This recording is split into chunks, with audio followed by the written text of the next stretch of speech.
आचार्य श्री कुंद देव द्वारा इसी पवित्र भूमि पर की गई ग्रंथ का नाम नियम सार है। नियम से करने योग्यता अपनी आत्मा में सम्यक दर्शन, सम्यक ज्ञान, सम्यक कार्यशैली, निर्मल पर्याय, पवित्र पर्याय, मोक्ष मार्ग की पर्याय प्रकट करना, क्योंकि वह स्वयं खुद स्वरूप है और अनंत सुख का कारण है।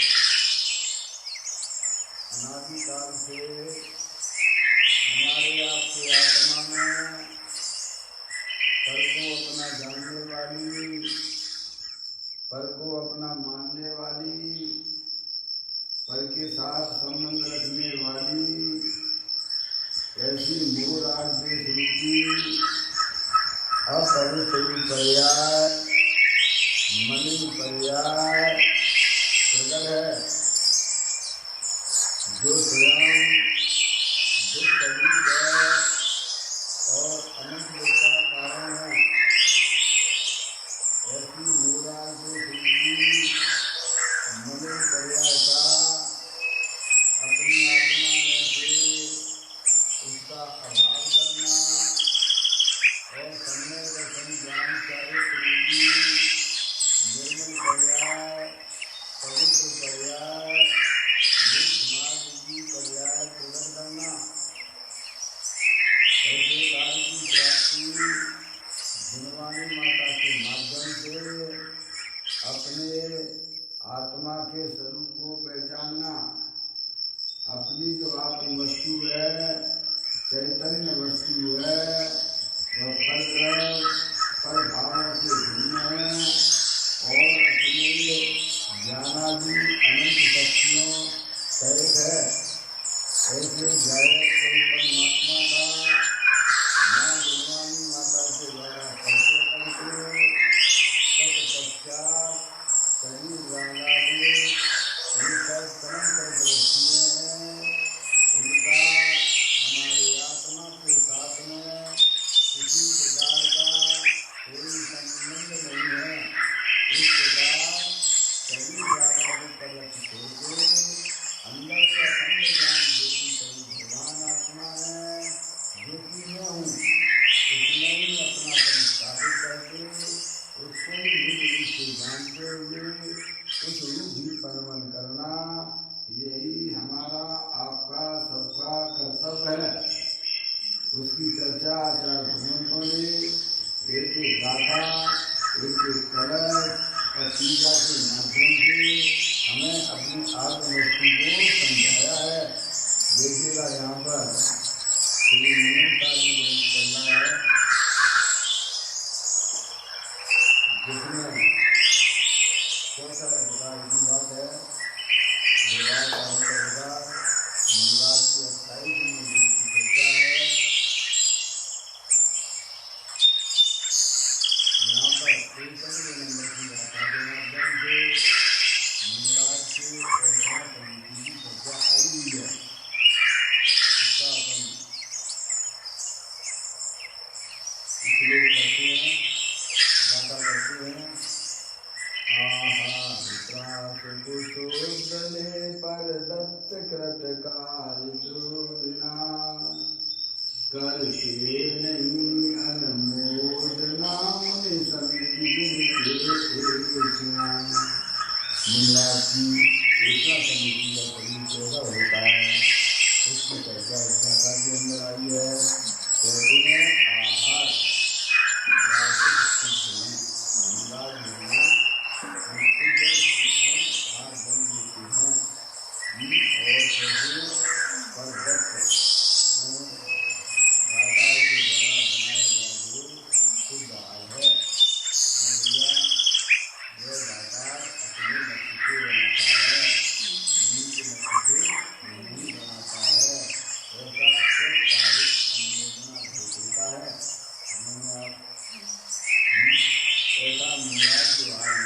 हैं उसे द्वार ऐसा समिति कहती हैं।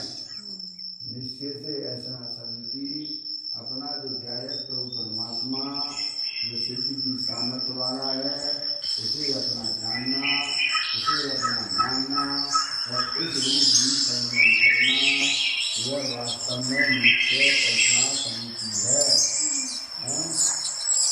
नित्य ऐसा समिति के बिना द्वार ऐसा समिति होती नहीं है।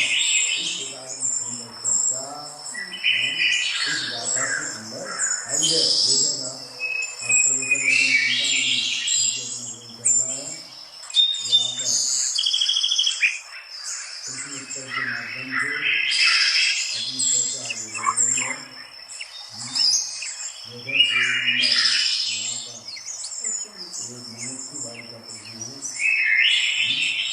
पेज नंबर 129 है, देख लीजिए, आप निकाल लीजिए।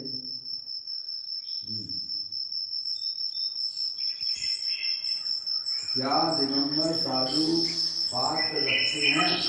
क्या प्रश्न है? बताया धार्मिक शरीर बताया कि मेरा जो है तीसरे कमंडल के अलावा एक परमाणु मात्र भी अपने जात में नहीं रखते। संयोजन की बात की जा रही है।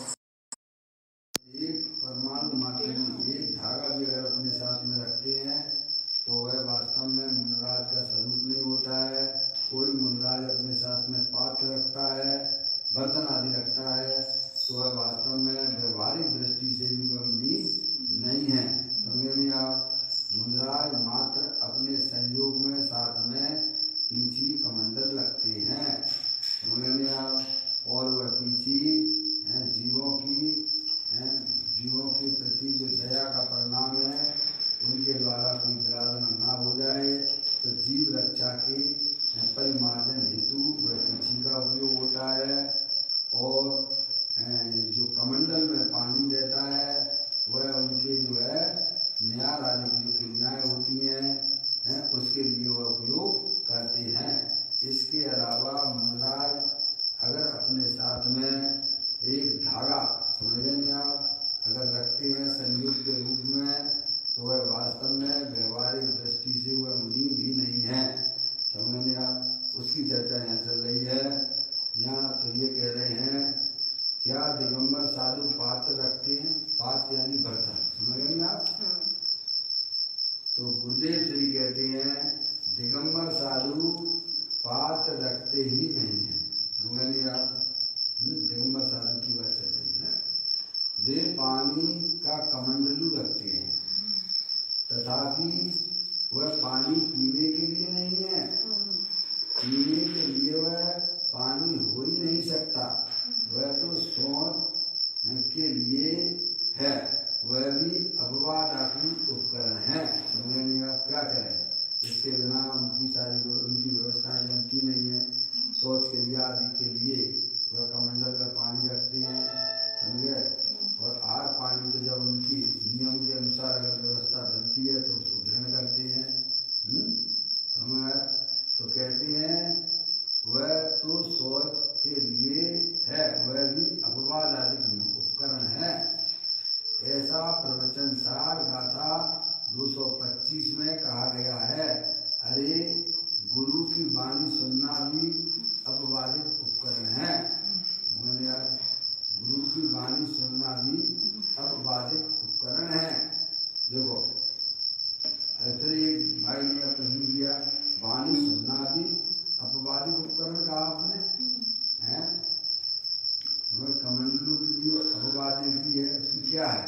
लेकिन अब उसके बिना उनकी व्यवस्था नहीं जमती है। समझ गए क्या? तो यहाँ कहा कि गुरु की वाणी सुनना भी अपवादित उपकरण है। ये आप क्या कह रहे हो? हाँ, क्योंकि वाणी पर वस्तु है ना। वाणी क्या है? भाषा वर्णना है ना। भाषा वर्णना कोई आत्मा है क्या? नहीं। आत्मा तो ज्ञानेश्वर है, जानने देखने वाला है, अखंड ज्ञान ज्योति स्वरूप है। आत्मा वाणी बोल ही नहीं सकता है, वह तो अपवादित है। समझेंगे आप भैया? जैसे कमंडल अपवादित है रुचि भी एक प्रकार से अपवादित है, वो क्या कहें। अंदर में राग का परिणाम है तो जीवों की रक्षा हेतु कर्ण रखना पड़ता है। वह कोई आत्मा का स्वरूप तो नहीं है, समझ नहीं आप। ऐसे ही बोलना, वाणी देना, यह भी एक अपवाद ही है। कहते हैं हाँ, क्योंकि वाणी पर वस्तु है ना, तथा सुनना वह भी विकल्प है। क्या है, समझ में आप। वैर मुक्ता होती है भैया, लेकिन उनकी भूमिका है, समझने भूमिका के अनुसार तो कार्य देखा जाएगा ना। जितनी कसाई है उसके कार्य भी देखे जाते हैं, समझने। तथा सुनना वह भी विकल्प है, जबकि उत्सर्ग मार्ग में वह विकल्प भी नहीं है, समझे आप। और यहाँ उस उत्सर्ग मार्ग की बात की जा रही है। बाबू कठोर बात है, वितराग मार्ग ऐसा है, क्या है उत्सर्ग मार्ग, यानी मुनिराज का तो निरंतर अंतरोन्मुखी उपयोग के द्वारा अपने गायक प्रभु परमात्मा का सेवन करना, उसी में मस्त रहना, ये मुनियों का कार्य है भैया। बाहरी कोई पीछे कमंडल भी रखना ये अपवाद मार्ग है। बोलने की क्रिया भी करना ये उन्हें अपवाद रूप से भाषित होती है। मुनिराज का तो एक ही काम है, क्या, निरंतर अपने आत्मा में मस्त रहना। इतनी सुंदर वस्तु जिसके ज्ञान में आ गई है, जिसकी दृष्टि में आ गई है और जिसके अनुभव में चल रही है, समझ गए आप।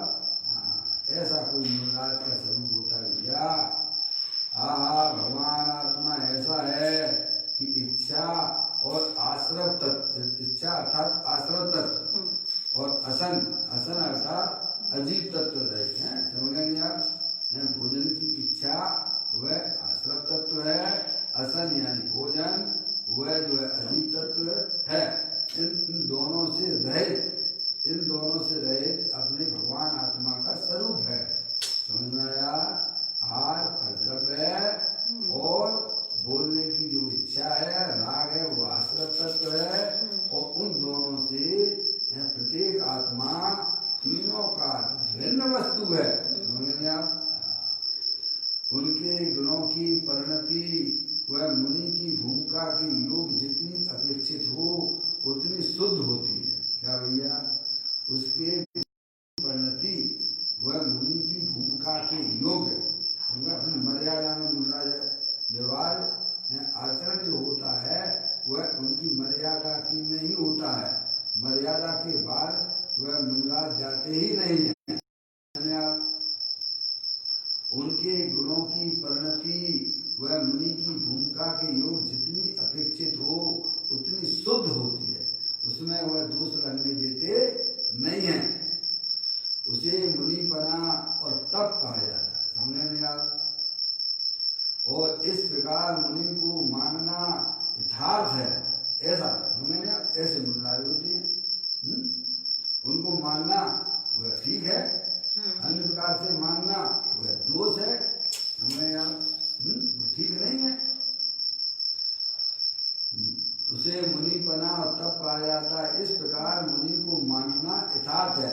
इसके अतिरिक्त इससे विपरीत मानने वाले की दृष्टि विपरीत है, समझ नहीं आप। शास्त्र में आता है कि साधु को कुसाधु माने, साधु को कुसाधु माने तो मिथ्या, और कुसाधु को साधु माने तो मिथ्या।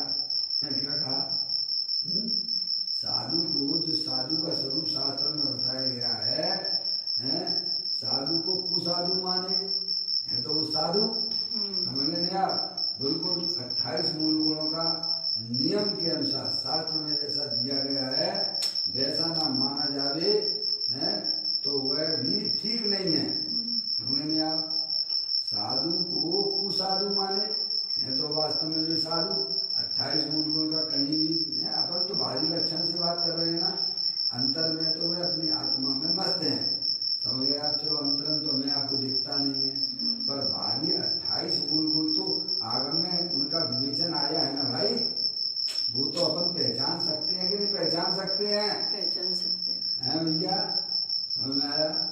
तो ऐसे जो 28 मूल गुण जो हैं मुल्लाद के देखे जाते हैं, उनके अनुसार उन्हें अगर ना माने तो भी मिथ्यात है क्या, और कुसाधु को साधु मान ले हैं, जो लक्षण उसमें शास्त्र में बताए गए हैं, और वैसा ना मान के अन्य प्रकार से मान ले, वह भी मिथ्यात परिणाम है।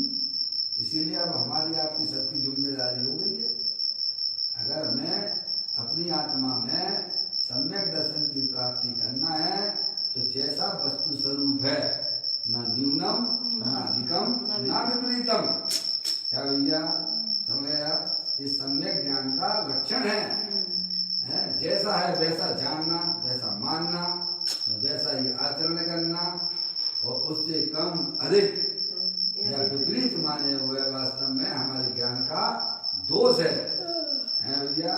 देखो ये बात आई, शास्त्र में आता है कि साधु को कुसाधु माने है, तो वे साधु बिल्कुल 28 मूल गुण के धारी हैं, बिल्कुल 100 टन, समझ में आया भैया। और उसके बाद भी अगर वह नमस्कार नहीं करता है, क्या भैया समझ में नहीं आया, तो व्यवहारिक दृष्टि से बहुत गलत है, समझ में आया। लेकिन जो साधु नहीं है और उन्हें जो नमस्कार आदि की क्रियाएं करवाई जा रही हैं, वह वास्तव में मिथ्या, वह भी मिथ्यात है, समझ में नहीं आया।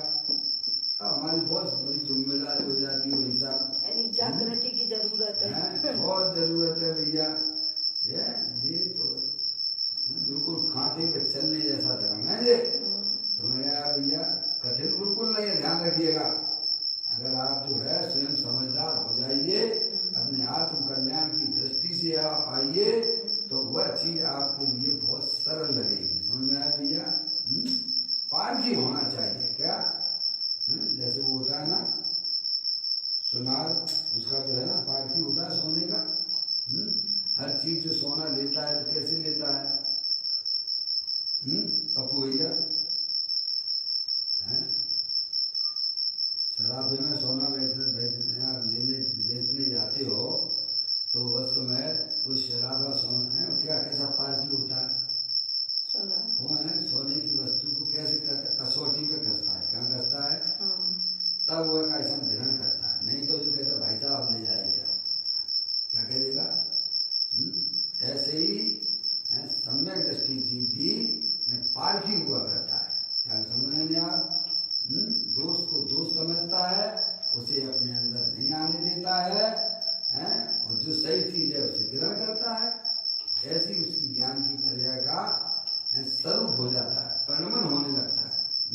देखिएगा ये बात हमें बताई, क्या कहा, क्या यह मात्र बात ही है, नहीं, इसमें गहरा मर्म है, यानी गहरा मर्म यानी क्या है, वो है उसकी वर्तमान शुद्ध ज्ञान की पर्याय है भैया, बिल्कुल निर्णय पूर्वक आगे बढ़ता है, किसी के कहने से और ऐसा नहीं मानता है, वो शास्त्र है ना, शास्त्र के ऊपर तो कोई नहीं है ना, क्या समझ गए नहीं आप, समझ गए। तो कहती है इसमें गहरा मर्म है, यहाँ कहा है कि जिसका भगवान आत्मा ऐसा रहित है, जिसका भगवान आत्मा ऐसा रहित है, अर्थात अनसन स्वभावी आत्मा को जानता होने से आहार लेना, वैसी वृत्ति और आहार इन दोनों से रहित जो आत्मा है उसे तप है, क्या, जिसका भगवान आत्मा ऐसा रहित है, ऐसा रहित यानी असंग रहित है, समझे नहीं आप, प्रत्येक आत्मा का स्वरूप ही ऐसा है, समझे आप, पर से भिन्न है, तो असंग रहित यानी अनसन स्वभावी आत्मा को जानता होने से आहार लेना, वैसी वृत्ति और आहार इन दोनों से रहित जो आत्मा है उसे तप कहते हैं। तप किसे कहते हैं, जो अपनी परिणति को, अपने परिणाम को पर द्रव पर भावों से भिन्न होता हुआ एक भगवान आत्मा का जो सेवन करता है वह वास्तविक तप है, क्या भैया। और उस तप का प्रारंभ भले ही बाद में है भैया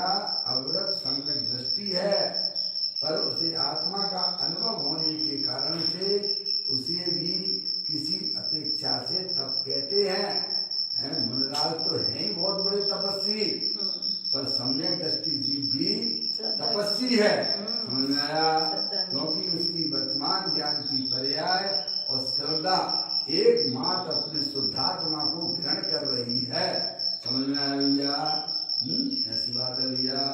अब देखिएगा और उसे प्राप्त करने के लिए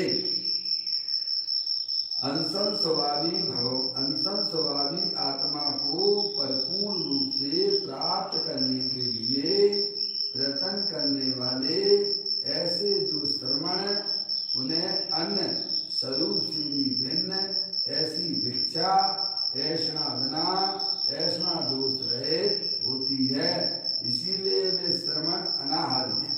ये मूल लाइन जो है परम ब्रह्मचारी देव मुनराज की है भैया।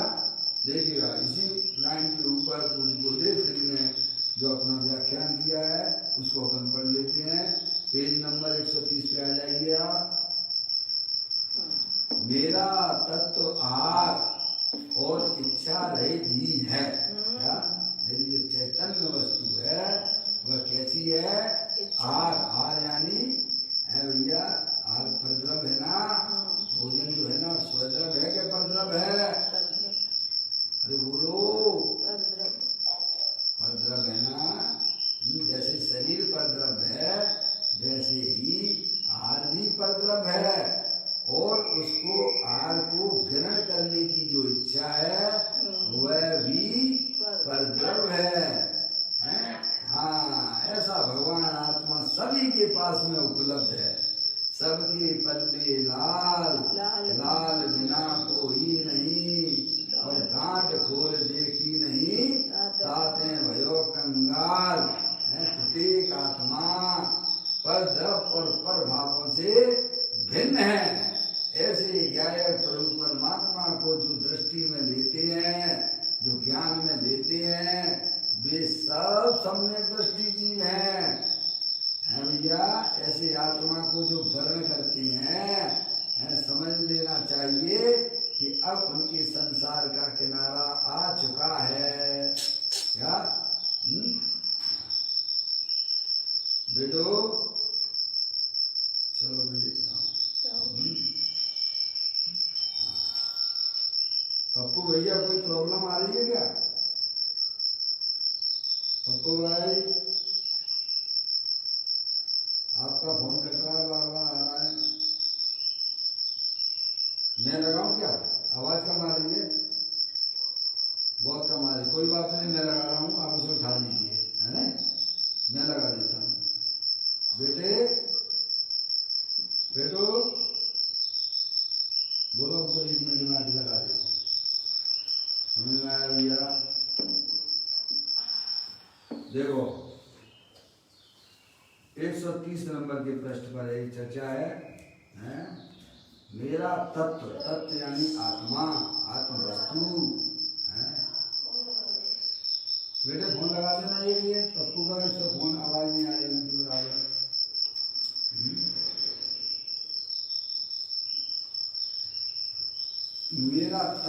मेरा तत्व यानी मेरा शुद्धात्मा। समझ में आया? वही मेरा तत्व है। शरीर तो पर तत्व है। पप्पू भैया से फोन आवाज नहीं आ रही, उसको लगा दो। मेरा तत्व आहार यानी भोजन है, उससे भिन्न है। भुजा है, चेतनेश्वर है, समझ गए भैया? और इच्छा, आहार ग्रहण करने की इच्छा है, उससे भी मेरा भगवान आत्मा सीमा पार भिन्न है। ऐसा स्वीकार तो धर्मी को भी दृष्टि और ज्ञान में बरतता है। सम्य दृष्टि जी को क्या सम्य दृष्टि की बात करती है। श्रद्धा और ज्ञान में उसके निरंतर बरतता रहता है। अपने आत्मा के ज्ञान और प्रतीति उसे निरंतर सम्य दृष्टि जीवों को बरतती रहती है कि मेरा जो भगवान आत्मा है वह परद्रव पर भावों से भिन्न है। समझ में आया भैया?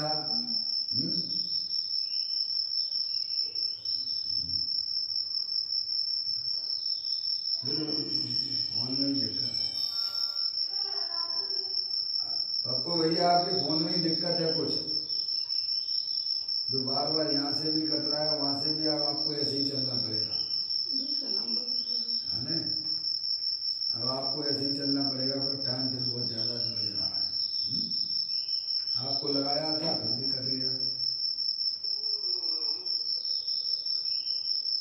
है पप्पू भैया? इस नंबर पर लगाना चाहिए बेटो। कौन है क्या है जो स्वयं में भी ये बात का अपने आप ही कि भाई साहब मेरे को आत्मा की अनुभूति नहीं हुई है, तो आत्मा अनुभूति हुए बिना कोई भी मुनि नहीं होता है। समझ में आया? और आत्मा की अनुभूति से कहते हैं जो पर द्रव पर भावों से अपने आप को आत्मा जानता है और मानता है। समझ में आया? अब आगे की बात। परंतु अब तद उपरांत उसे पूर्ण रूप से प्राप्त करने के लिए क्या कहा? समय दर्शन होने के बाद अब तद उपरांत उसे पूर्ण रूप से प्राप्त करने के लिए अंदर आनंद स्वरूपी आत्मा में प्रयत्न करने वाले श्रवण आहार आदि ऐसा दोष रहित होते हैं। ख्याल में आ गया? इसीलिए वे श्रवण अनाहारी हैं, ऐसा कहते हैं। देखो दो प्रकार से अनाहारी पना कहा गया है। दो प्रकार से कौन सा है वो पढ़ लेते हैं। अनाहारी अर्थात मुनि का आत्मा आहार और उसकी इच्छा से रहित है, इसीलिए मुनि अनाहारी है। उनका जो आत्मा है भैया, आत्मा का मतलब वहाँ परिणमन लेना। मुनि की आत्मा की बात की जा रही है तो वहाँ वो परिणमन रूप से लेना है, और स्वभाव रूप से तो प्रत्येक आत्मा पर द्रव पर भावों से भिन्न है ही। समझ गए आप? तो कहते मुनि का आत्मा यानी उस परिणमन रूप हो रहा है। मुनि का आत्मा आहार और उसकी इच्छा से रहित है, इसीलिए मुनि अनादि है। एक बात तो ये कही अनादि का। दूसरा मुनि जो आहार लेते हैं वह निर्दोष अर्थात 46 दोष रहित। छेड़ाला में भी आया ना 46 दोष रहित। छेड़ाला में आया ना 46 दोष रहित और ऐसा समिति सहित लेते हैं। आप मुनि जो आहार लेते हैं वह 46 दोषों से रहित होता है। वो आहार आप उसकी ज्यादा जानकारी करना है तो आप जो है जो चरना योग के ग्रंथ है ना शराब का चार्जी में भी मिल जाएगा आपको। समझ आप वहाँ जाके आप उसको पढ़ सकते हो, विशेष रूप से जान सकते हो। मुनराज जो हाल लेते हैं वह शुद्ध हाल लेते हैं और 46 दोष रहित लेते हैं। ऐसा समिति सहित लेते हैं। इस कारण इस अपेक्षा से मुनि को अनादि कहा गया है। यह चरणाद युग का कथन है। समझ नहीं आप? चरणाद युग के ग्रंथों में भी मिल जाए। देखो यह क्या कहा? आत्म वस्तु स्वयं ही अनादि है। आत्म वस्तु कैसी है? पर द्रव पर भावों से भिन्न है। समझ गया? पर द्रव में क्या ले लेना? शरीर, और शरीर से संबंधित जितने भी चेतन अचेतन पदार्थ हैं उनसे अपना भगवान आत्मा तीनों काल भिन्न है। और इच्छा समझ नहीं आप? अंदर में होने वाली जो राग परिणति है उससे भी अपना भगवान आत्मा भिन्न है। प्रत्येक आत्मा की बात नहीं। आत्म वस्तु स्वयं अनादि है और आहार और उसकी इच्छा से रहित है। समझ गए? अनादि का मतलब क्या लेना? कि वह जो चैतन्य वस्तु है वह आहार और उसकी इच्छा से रहित है। ऐसा मुनिराज को अनुभव है। क्या भैया? अनुभव समझ गए? अपने आत्मा का वो अपने आत्मा रूप परिणमन चल रहा है। समझ गए आप? ऐसी उनकी प्रतीति में चल रहा है। जैसे अज्ञानी जीवों को यह प्रतीति में रहता है कि नहीं रहता है कि मैं अलग हूँ और बाकी सब ये दुकान मकान रुपया पैसा स्त्री आदि ऐसा वह अनुभव करता है कि नहीं करता है? अज्ञानी मनुष्य रूप से है। अरे बोलो, शरीर को अपना जानता है और बाकी मकान भैया पर है, स्त्री कौन है पर है, पुत्र कौन है पर है, समझ गया? रुपया पैसा कौन है पर है। ऐसी प्रतीति अज्ञानी को रहती है कि नहीं रहती है? मैं मनुष्य हूँ और मेरे से भिन्न बाकी के सब है भैया। अब वो बात अलग है, अपने आप को मनुष्य रूप से निर्विकल्प रूप से रहती है, समझ में आया भैया? पर वह मिथ्यात्व अवस्था है। क्यों? क्योंकि उसने शरीर को अपना जाना है, अपना माना है, इसीलिए उसकी पर्याय में मिथ्यात्व भाव रूप परिणमन चल रहा है। और जो मिथ्यात्व भाव रूप जो परिणमन है वही तो संसार का कारण है। क्या कहा भैया? है इसके विपरीत है सम्यक दृष्टि जीवों को ऐसी प्रतीति होती है कि मेरा चेतनेश्वर भगवान आत्मा, मैं आत्मा हूँ, ये शरीर और रागादिक पर द्रव्य है, पर भाव है, समझा? निर्विकल्प रूप से प्रतीति रहती है सम्यक दृष्टि जीव को। समझ में आ गया नहीं आया भैया? जैसे अज्ञानी जीव को घोटना पड़ता है क्या कि मकान भैया पर है, स्त्री पर है भैया, ऐसा घोटना पड़ता है मिथ्या दृष्टियों को। क्या है? एक रूप से अपने आप को मनुष्य रूप से अनुभव निर्विकल्प रूप से रहता है। समझ गया? समझ गया? वह मिथ्यात्व भाव है, वो अनंत संसार का कारण है। ऐसे ही सम्यक दृष्टि जीव भी अपने आप को भैया निर्विकल्प रूप से अपने आप को चेतनेश्वर रूप से अनुभव करता है। शरीर रागादिक संयोग में है ऐसा उसे ज्ञान भी बरतता है, पर उनसे मेरा भगवान आत्मा तीनों काल भिन्न है, ये सम्यक दृष्टि के लक्षण होता है। समझ में आया भैया? देखो, आत्मवस्तु स्वयं ही अनादि अर्थात आर उसकी इच्छा से रहित ऐसा मुनिराज को अनुभव है। समझ में आया भैया? भोजन करते समय भी क्या भैया, ये इच्छा और ये भोजन दोनों मेरे से अत्यंत भिन्न है। समझ में आया भैया? जिसने राग से ही अपने आत्मा को भिन्न जान लिया है भैया, बाकी तो आर आदि शरीर आदि में तो अत्यंत ही भिन्न नहीं है भाई साहब। ऐसे इसलिए मुनिराज अनादि हैं। नंबर 2, वे जो आहार लेते हैं वह ऐसा दोष रहित होता है, इसीलिए उन्हें चरणान योग की अपेक्षा अनादि कहा जाता है। दोष रहित वो आपको ग्रहण करते हैं। निश्चय से अनादि तो वह है, निश्चय से अनादि तो वह है जिसे निर्दोष आहार लेने के विकल्प सहित निर्दोष आहार लेने के विकल्प सहित निर्दोष आहार लेना भी नहीं है भैया। निश्चय से कहा, निश्चय से अनादि कौन है? जिसे निर्दोष आहार लेने के विकल्प सहित निर्दोष आहार लेना भी नहीं है। समझ गए आप? ऐसे उनको विकल्प भी उत्पन्न नहीं होते हैं। वो वास्तव में निश्चय, वह निश्चय अनादि स्वरूप, अपना भगवान आत्मा जो अनादि स्वरूप है उसमें जिनकी परिणति लीन हो रही है वह वास्तव में वह निश्चय अनादि स्वरूप है।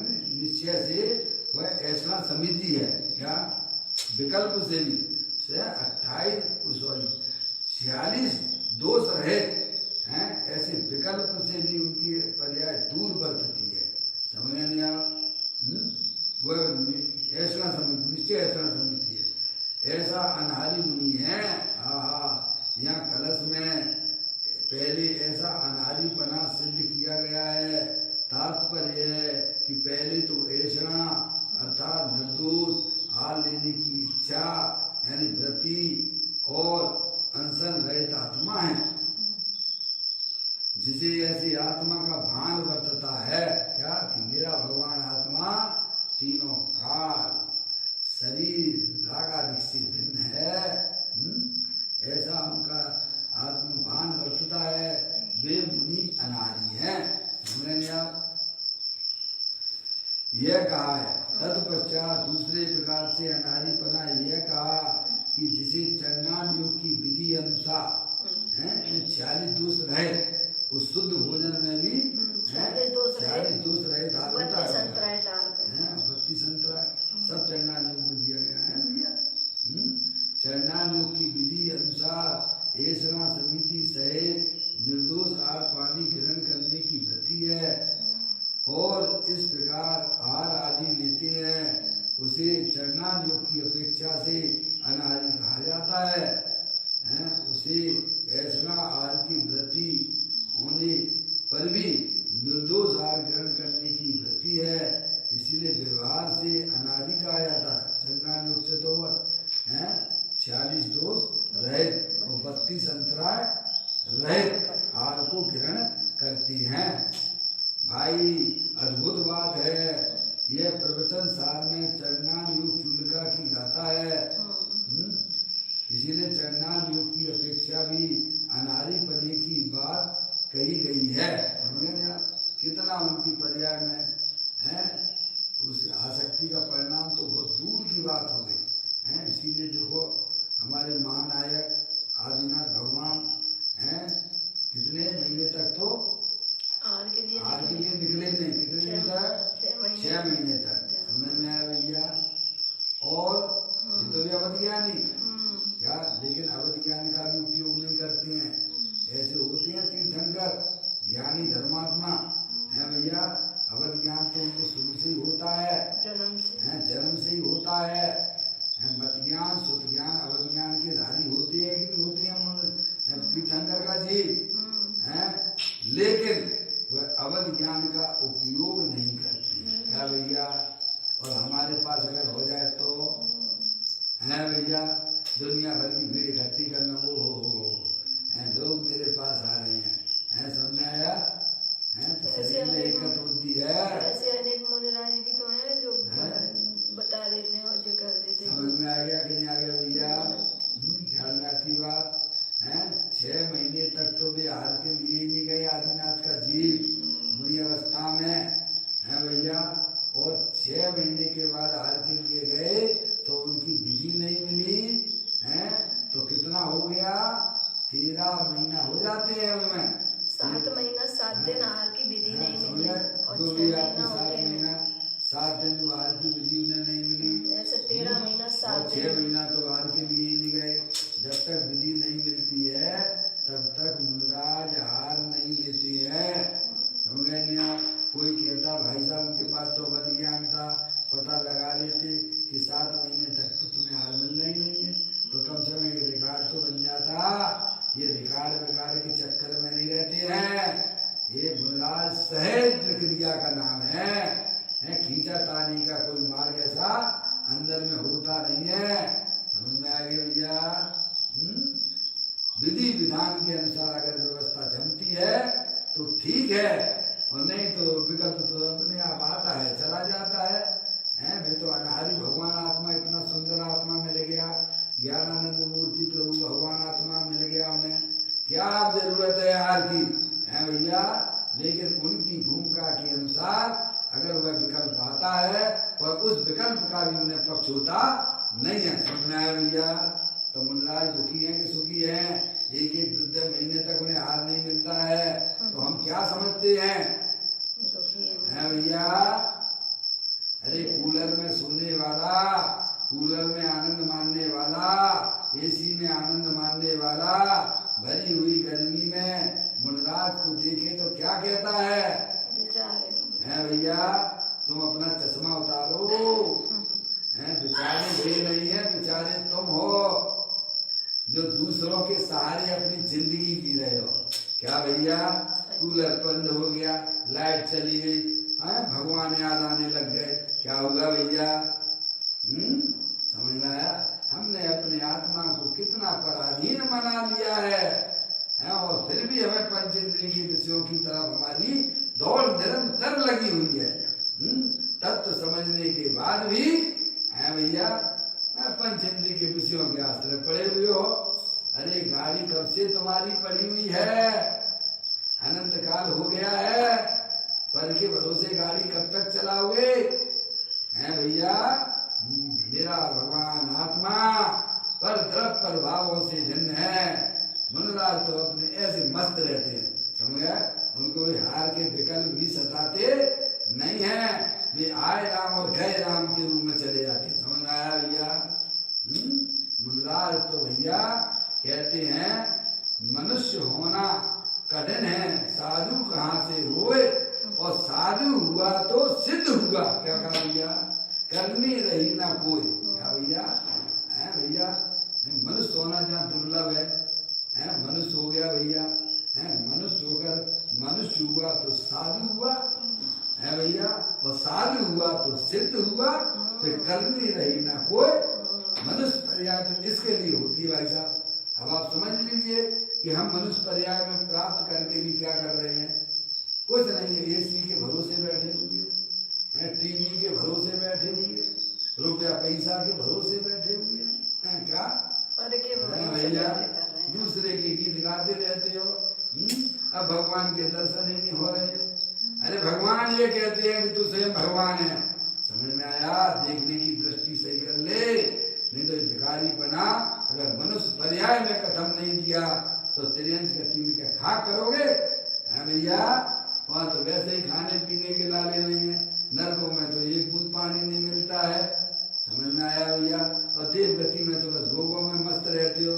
जैसे यहाँ तुम्हें अनुकूलता मिल गई ना भैया, खा पियो, भोजन की व्यवस्था बढ़िया मिल गई ना। दुनिया जाए भाड़ में, हमें क्या करना है? लगा होगा दुनिया लॉकडाउन, हमारे लिए तो बढ़िया हलवा बन रहा है। क्यों? कितने दिन के लिए है?